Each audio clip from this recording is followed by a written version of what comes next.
Right. What about the Gators, who just announced today that they're sticking with Billy Napier at 4-4, a team that now their recruiting class that used to be the one thing Napier was good at.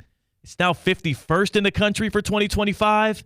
And also it feels like this is more of a marriage of convenience because it's too expensive to cut him, and the young players seem tied to him. Like, what's your read on Napier being given that vote of confidence in Gainesville?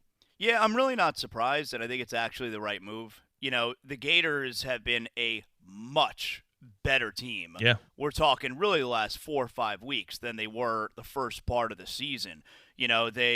It's really been a matter of they've been shooting themselves in the foot a couple of these most recent losses, and that happens when you're not a very good team. But, a few weeks ago against Tennessee, that's a game they should have won. They ended up losing in overtime. And then you got the game last week against Georgia. You look at the final score, 34-20. If you didn't see the game, you figure, Georgia kicked their butt. No, not at all. That was a really tight game. It was tied at 20 at one point. And Lagway got hurt.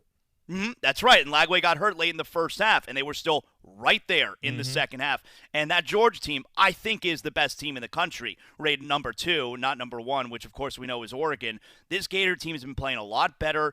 And, I'm not trying to sit here and tell you that Napier is some great coach, but I think continuing with Napier and continuing to try and build what they're doing right now is a better option than what we're gonna go through the hamster wheel again. Yeah. And we're going to do the exact same thing that we did a few years ago. So I'm really not surprised based on how the team has played. I agree. It's the right move to make if you're Florida. You don't have the deep pockets like Texas A&M. You can't just be, cutting out a bill like $70 million like Texas A&M There's did. no oil tycoon in the booster room. It ain't happening for Florida, so they had no other choice but to stand pat. But just like I said about the Giants about a week and a half ago or so, I'll say the same thing about the Gators. Whenever your organization has to make a public statement that I will not be getting rid of my administration, my coaching staff, weird. or whatever. It's weird. It's bad. It's not just weird. It's bad. It's like it's a terrible sign. Yeah, like a whole written statement. Hey, please get on board. It was a weird thing. It was weird. And that's my main thing is that's what makes it feel like even more of like a marriage of convenience. The same thing for the Giants. It's like you could fire these guys right now, but why? Because you feel like they're tied to Daniel Jones and all of these decrepit mistakes y'all have made in the past.